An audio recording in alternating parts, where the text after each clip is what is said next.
Então hoje nós vamos falar sobre a sétima trombeta. E a sétima trombeta, ela fala sobre o quê? Ela fala sobre o reino de Deus estabelecido na terra, a chegada do reino de Deus. É importante lembrar, interessante lembrar dos estudos feitos em Daniel. Vocês lembram daquela estátua do sonho do rei Nabucodonosor? Era uma grande estátua, tinha a cabeça de ouro, o peito e os braços de prata, o ventre e as coxas de bronze e as canelas de ferro e os pés eram de ferro misturado com barro. O que isso quer dizer? Fala dos grandes impérios que reinaram no mundo.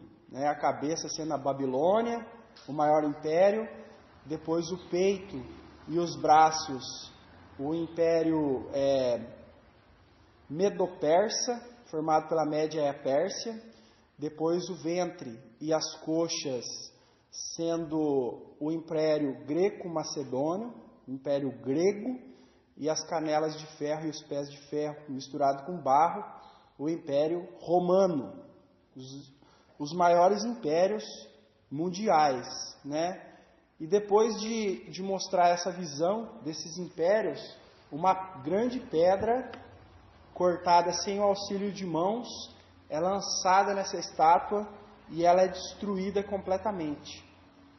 Ela é estilhaçada e no lugar dela é formada uma grande montanha. Quem é essa pedra? Essa pedra é Jesus. E o que simboliza isso? Jesus chegando na terra, destruindo todos os impérios, todos os governos humanos e formando o seu governo na terra, o reino de Cristo. Então a sétima trombeta, ela anuncia esse momento. Daniel falou lá no passado que chegaria o momento em que Deus estabeleceria um reino eterno, que nunca mais se acabaria. E a sétima trombeta anuncia esse reino. Hoje nós não vamos começar lendo Apocalipse, nós vamos ver outras passagens bíblicas que falam também dessa trombeta, Tem muitas, vamos usar somente 2 exemplos. Evangelho de Mateus, capítulo 24. Mateus 24, versículo 30 e 31. Aqui no Evangelho de Mateus, Jesus diz assim: então aparecerá no céu o sinal do Filho do Homem, e todas as tribos da terra se lamentarão, e verão o Filho do Homem vindo sobre as nuvens do céu, com poder e grande glória. E ele enviará os seus anjos com rijo, clamor de trombeta, os quais ajuntarão os seus escolhidos desde os 4 ventos, de uma a outra extremidade dos céus. Então nós vemos que Jesus vai vir do céu, entre as nuvens, para estabelecer o seu reino, E todo o mundo verá, vai ser visível, e nós vamos ver que não vai ser só visível, vai ser audível também, E ele enviará os seus anjos com rijo, clamor de trombeta, Então a trombeta mesmo, ela anuncia a chegada de Cristo, a volta de Cristo. A primeira vinda como cordeiro sacrificial para nos salvar da condenação. A segunda vinda como leão de Judá, para sentar no trono e reinar. 1 Coríntios, primeira carta aos Coríntios, capítulo 15. Outra menção à trombeta. Essa menção já é mais direta. 1 Coríntios 15, versículo 52. Paulo diz assim: no momento, num abrir e fechar de olhos, ante a última trombeta, porque a trombeta soará e os mortos ressuscitarão incorruptíveis e nós seremos transformados. Então, esse versículo aqui acaba com essa teoria de arrebatamento secreto e diz que na última trombeta, né? No momento, no abrir e fechar de olhos, ante a última trombeta, que a trombeta soará e os mortos ressuscitarão. Então é na última trombeta que os mortos ressuscitam. E na última trombeta nós nos encontraremos com o Senhor. Essa ligação de 1 Coríntios é bem mais direta do que a outra que nós vimos em Mateus. Então, quando soar a última trombeta, Cristo vem para reinar, estabelecer o seu reino que não vai acabar nunca mais, né? E nesse reino vai estar reinando junto com ele os seus servos, aqueles que o aceitaram como Senhor, que aceitaram o seu poderio na vida, que aceitaram ser os seus servos, né? Que somos nós uma parte, a Igreja de Cristo e também do Velho Testamento, aqueles crentes também do judaísmo, né? Então, Cristo não simplesmente vem para reinar, mas Ele vem para reinar com os seus, com aqueles que dedicaram a sua vida a Ele. Muito bem, agora sim, nós vamos lá no texto em Apocalipse. Apocalipse 11, no versículos 15 a 19. Vamos fazer uma leitura. E tocou o sétimo anjo a sua trombeta, e houve no céu grandes vozes que diziam: os reinos do mundo vieram a ser de nosso Senhor e do seu Cristo, e ele reinará para todo sempre. E os 24 anciãos, que estão assentados em seus tronos diante de Deus, prostraram-se sobre seus rostos e adoraram a Deus, dizendo: graças te damos, Senhor Deus Todo-Poderoso, que és e que eras e que hás de vir, que tomaste teu grande poder e reinaste. E iraram-se as nações, veio a tua ira e o tempo dos mortos, para que sejam julgados, e o tempo de dares o galardão aos profetas, teus servos, e aos santos, e aos que temem o teu nome, a pequenos e a grandes, e o tempo de destruíres os que destroem a terra. E abriu-se no céu o templo de Deus, e a arca do seu concerto foi vista no seu templo. E houve relâmpagos, e vozes, e trovões, e terremotos, e grande saraiva. Então, lembrando que nós falamos de 3 ais. Eis que vem o primeiro ai, né? Que foi o quê? Os gafanhotos. Eis que vem o segundo ai, que foi o quê? Aquele exército que matou milhões e milhões de pessoas. Depois teve o interlúdio, falamos das testemunhas mártires, do anjo que pisa na água e no mar e na terra e tal. E aqui no versículo 14 diz assim, ó: é passado o segundo ai, eis que o terceiro ai cedo virá. E esse é o terceiro ai. Aparentemente, numa leitura descuidada, parece que não tem nenhum juízo aqui, né? Parece que não tem nenhum julgamento aqui. Não é igual aos outros, que é uma dor terrível, morte, né? Mas aqui o julgamento é do próprio Deus, né? E esse ai aqui, que está oculto, mas cadê o ai aqui? Cadê o sofrimento dos homens? Esse ai aqui é muito mais dolorido do que os outros. Nesse ai aqui nós vamos englobar as 7 taças que vão ser estudadas mais para frente, né? Mas o maior dos ais aqui, a maior dor que a humanidade vai sentir nesses dias, vai ser por ter rejeitado o reino de Deus, rejeitado a ideia de que Deus existe. Vão ter muitos ateus nessa época, e o maior ai dele, a maior decepção vai ser: realmente Deus existe, realmente Deus vai tomar o trono, e nós não vamos fazer parte disso, nós vamos estar de fora. Esse vai ser o maior sofrimento de todos. E quando será? Tem como adivinhar? Eu lembro da Ellen White, aquela lá dos adventistas, né? Ela tentou, dizem que ela é uma profetisa enviada por Deus e tal, né? e ela tentou adivinhar a volta de Cristo umas 8 vezes, né? E errou todas. Errou todas. E também tem vários aí, já estudei muitas pessoas que tentaram adivinhar. Mas eu sei quando ele vai voltar. Eu posso falar para vocês com certeza. Que eu sei o dia da volta de Cristo. Né? E está escrito aonde isso? Em Mateus 24. Vamos lá em Mateus 24. E este evangelho do reino será pregado em todo o mundo, em testemunho a todas as gentes, e então virá o fim. Então Cristo vai voltar quando? Depois que o evangelho for pregado a todos. Depois que se completar o número dos salvos, eu tenho certeza disso. Né? Então, o crente, ele pode fazer com que Cristo venha mais rápido. Nós podemos antecipar a volta de Cristo. Quando vocês pregam o evangelho, a quem não ouviu, vocês estão fazendo Cristo voltar mais rápido. Quando vocês deixam de pregar, quando a igreja deixa de ser missionária, ela deixa também de fazer o serviço dela, de pregar, e Cristo demora mais a voltar. Então, o nosso trabalho de evangelismo, ele é fundamental, né?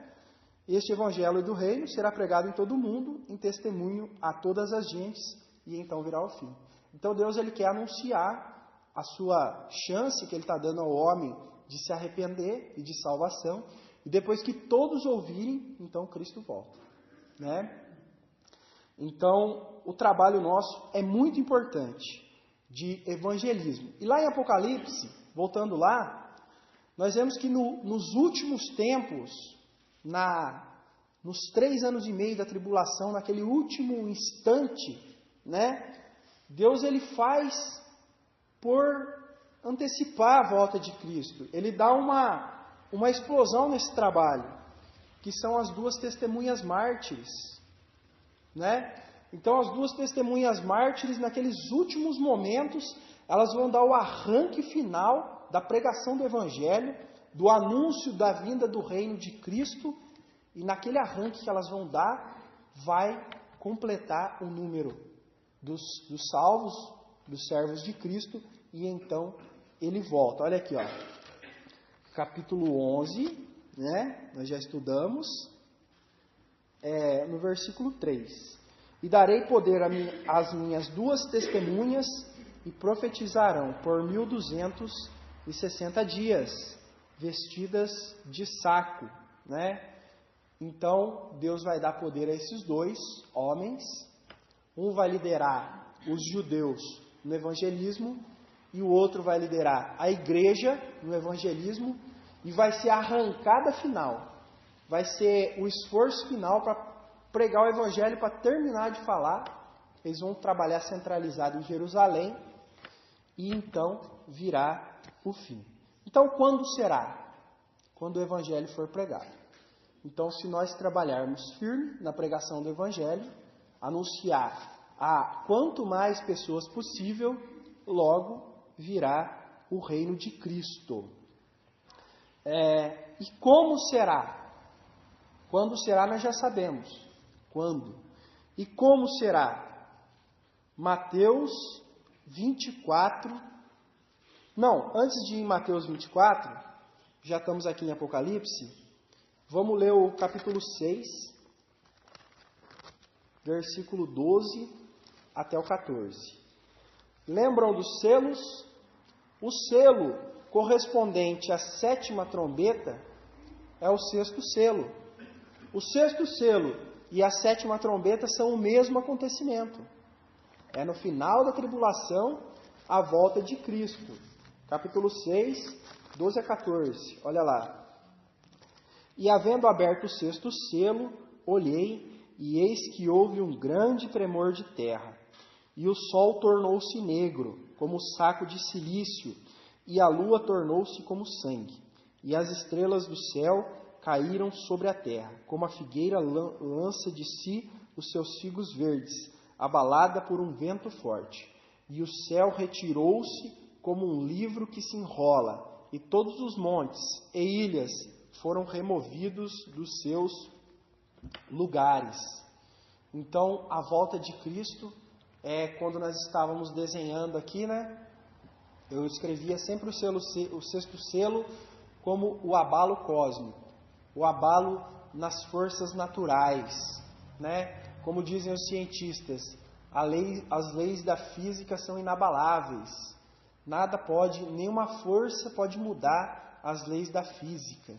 A Terra, ela tem o giro dela, o Sol tem o seu poder de atração, e nada pode mudar isso. É uma força que está além do alcance de qualquer um, né? E Deus vai mostrar para os cientistas dessa época que Ele tem poder para mudar até as leis da física. Que o poder dele não depende de nada. O poder de Deus está acima de qualquer coisa, de qualquer lei, de qualquer força, de qualquer poder. E a volta de Cristo, o homem vai ver isso. Vai ver as estrelas caindo do céu, as potências abaladas, tremor de terra, chuva de granizo, chuva de pedra, de fogo. O sol vai perder o seu brilho, né? Se a gente estudar astronomia, a gente vai ver que o Sol é uma estrela gigantesca, uma bola de fogo enorme. E para ele se escurecer e deixar de brilhar é uma coisa muito difícil. E vai acontecer. E ninguém vai saber explicar, né? Os cientistas que gostam de explicar tudo, nesse dia eles vão ficar confusos. Como é que nós vamos explicar isso aí agora? Todas essas coisas que estão acontecendo. Então a volta de Cristo, ela não pode vir de um arrebatamento secreto, dessa doutrina aí que pregam por aí, que é a grande maioria prega. Mas ela vai ser visível, audível, e o povo vai ficar com medo. Seguindo aqui onde nós estamos lendo, no versículo, onde nós estávamos aqui? 12 a 14, né? Não, do capítulo 6, a volta de Cristo vai ser tão visível que, olha aqui, 15 a 17, e os reis da terra, e os grandes, e os ricos, e os tribunos, e os poderosos, todo servo, todo livre, esconderam nas cavernas e nas rochas da montanha, e diziam aos montes e aos rochedos: caí sobre nós, e escondei-nos do rosto daquele que está sentado sobre o trono e da ira do Cordeiro, porque é vindo o grande dia da sua ira, e quem poderá subsistir? Então, não vai ter machão naquele dia. Não vai ter poderoso, não vai ter, eu tenho um exército mais poderoso, mais moderno, mais forte. Aqui não vai ter ninguém que vai suportar. Esse é o terceiro ai. O ai é tão poderoso, esse ai aqui, que na sétima trombeta parece que ele está oculto, mas eles vão perceber que Deus existe. Eles vão perceber que a Bíblia não é uma lenda, mas ela é verdadeira, e eles vão ver que o juízo vai cair sobre eles. Eles vão lembrar daquilo que pregaram as duas testemunhas, que pregaram a igreja e que pregaram os judeus na época da tribulação, e vão falar: realmente, isso vai acontecer, né? Então é assim que será a volta de Cristo. Mateus 24, 29 até o 31. Olha lá. E depois da aflição daqueles dias, o sol escurecerá, e a lua não dará sua luz, e as estrelas cairão do céu, e as potências do céu serão abaladas. Então aparecerá no céu o sinal do Filho do Homem, e todas as tribos da terra se lamentarão, e verão o Filho do Homem vindo sobre as nuvens do céu, com poder e grande glória. Ele enviará seus anjos com rijo clamor de trombeta, os quais ajuntarão os seus escolhidos desde os quatro ventos, de uma a outra extremidade da terra. Como será? Será com o abalo cósmico, o abalo de todas as forças, todas as potências da natureza. O universo inteiro vai dar um sinal bem forte para nós de que Cristo está voltando. E o universo é imenso, e o universo é muito grande, né? E tudo funciona direitinho. Nesse dia tudo vai funcionar descontrolado, mostrando quem é que está voltando. E outra coisa que vai acontecer também: os mortos ressuscitarão. Nós, os crentes, se tivermos morrido nessa época, seremos ressuscitados e estaremos com Cristo. Esse é outro sinal da volta de Cristo, que também nós vemos lá no capítulo 11, né? Voltando lá no capítulo 11, vamos ver onde está aqui. Versículo 11, capítulo 11, versículo 11 de Apocalipse. E depois daqueles 3 dias e meio, o Espírito de vida, vindo de Deus, entrou neles e puseram-se sobre seus pés e caiu grande temor sobre os que os viram e ouviram grande voz do céu que lhes dizia: Subi cá, e subiram ao céu em uma nuvem e os seus inimigos os viram. E naquela mesma hora houve um grande terremoto. Então, as 2 testemunhas mártires ressuscitam e sobem ao céu. E depois nós escutamos aqui no versículo 13, um grande terremoto. E eles são a representação, né? Como nós falamos semana passada. Um representa os judeus salvos, o outro a igreja. E quando eles ressuscitam, ressuscitam também aqueles que creram em Cristo no Velho Testamento e aqueles que creram em Cristo no Novo Testamento, na Nova Aliança, e todo mundo ressuscita, e a terra treme, as potências são abaladas, e nós nos encontramos com o Senhor nos ares. Essa é a imagem da volta de Cristo, né? Passa um filme na cabeça. Foi tão gostoso essa semana de estudar esses 5 versículos aqui, né? De saber quão gloriosa vai ser a volta de Cristo, como vai ser poderoso, como vai ser fantástico, espetacular. E nós vamos estar aqui para assistir tudo isso, mesmo se tivermos morrido, não tem problema, nós vamos ver. Todos os crentes vão ver, sem exceção, vão ver a volta de Cristo fantástica, espetacular, gloriosa, né? E nesse momento nós vamos glorificar, vamos louvar, vamos engrandecer o nome de Cristo, porque chegou a hora dele sentar no seu trono. Voltando lá em Apocalipse 11, no nosso texto áureo, né? Versículo 16. E os 24 anciãos que estão assentados em seus tronos diante de Deus, prostaram-se sobre o seu rosto e adoraram. Olha, eu li o capítulo 6, né? Mas tudo bem, os 24 anciãos, né? Que estavam fazendo parte do reino de Deus lá no céu, onde Ele está reinando agora. Onde Cristo está lá no céu, à direita do Pai. Mas nós estamos falando de... Não, está certo, é isso mesmo. É isso mesmo, não estou errado não.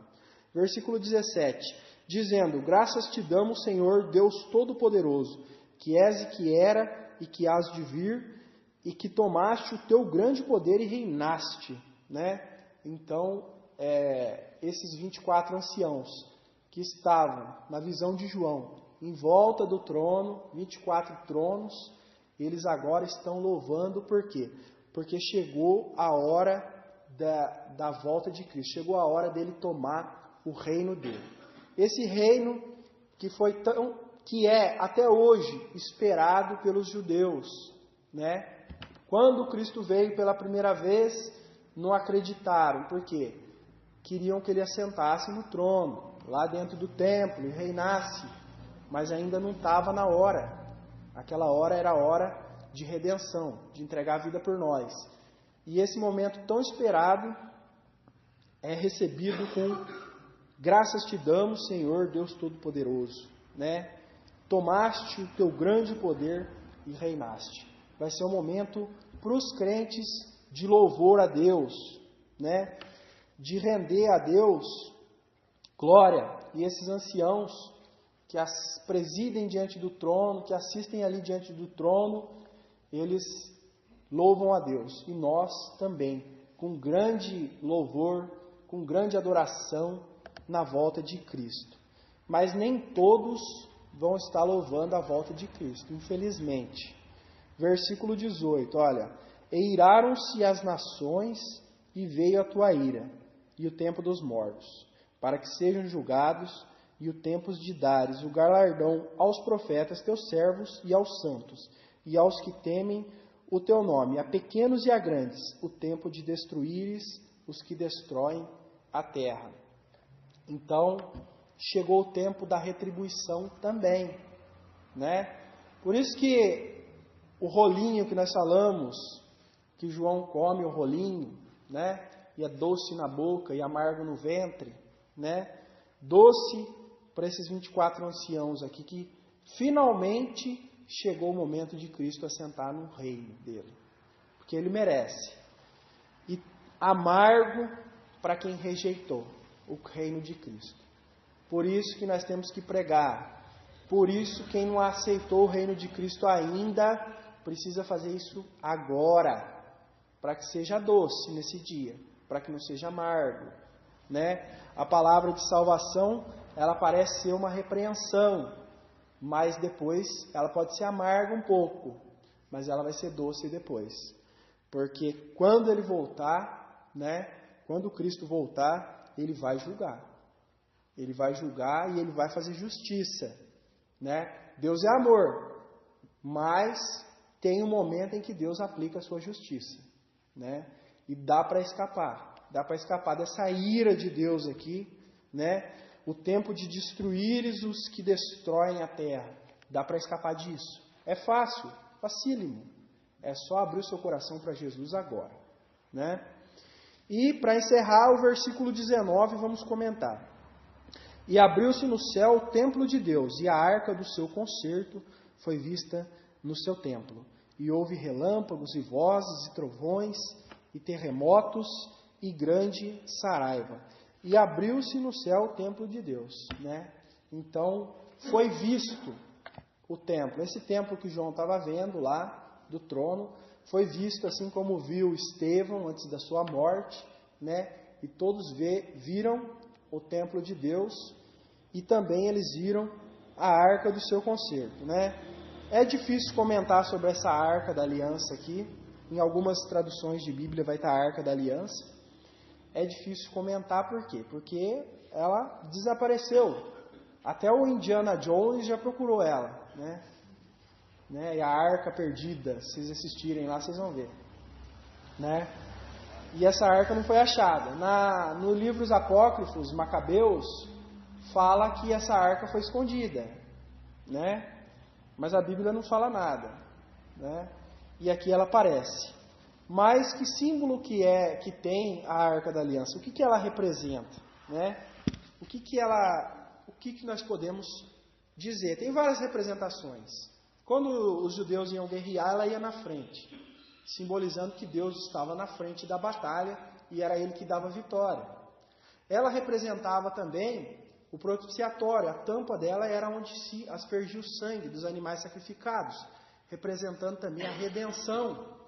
Dentro dela tinha as 2 tábuas escritas a lei, as tábuas da lei que Moisés pegou lá no Monte Sinai. Tinha o cajado de Arão, que floresceu depois de seco. Tinha também o maná que eles comeram no deserto, né? Representa o juízo, proteção de Deus, né? E o ministério. Pode ser também. E também a presença de Deus, né? Ninguém podia, se o sacerdote chegasse na frente da arca da aliança, que estava coberto por um véu, se ele chegasse em pecado lá, ou se ele não tivesse cumprido os mandamentos da lei correto, ele morria, né? E só o sumo sacerdote podia entrar lá dentro. Quem entrasse lá, morria. Então, é a presença de Deus representada. E um texto para isso está lá em 1º livro dos Reis, é a última leitura, e nós já vamos encerrar. 1º livro dos Reis, no capítulo 8, dos versículos 9 a 11. Na arca nada havia, senão só as 2 tábuas de pedra que Moisés pusera junto a Horebe, quando o Senhor fez aliança com os filhos de Israel, saindo eles da terra do Egito. E sucedeu que, saindo os sacerdotes do santuário, uma nuvem encheu a casa do Senhor, e não podiam ter-se em pé os sacerdotes para ministrar, por causa da nuvem, porque a glória do Senhor enchera a casa do Senhor. Então, a arca aí representa a presença de Deus, né? A presença de Deus, Deus na frente da batalha, a redenção e tantos símbolos, né? Que nós não precisamos estar aprofundando tanto nisso, né? E ela vai ser vista de novo. Onde ela está agora, não sei. Também acho que não importa a nós sabermos, senão Deus deixaria escrito. Mas ela aparecerá, e como aqui encheu o templo, também nós vamos sentir a presença de Deus entre nós. Todo mundo, todas as nações, ímpios ou convertidos, crentes ou descrentes, vão sentir a presença de Deus na terra. E glorioso, grande será esse dia.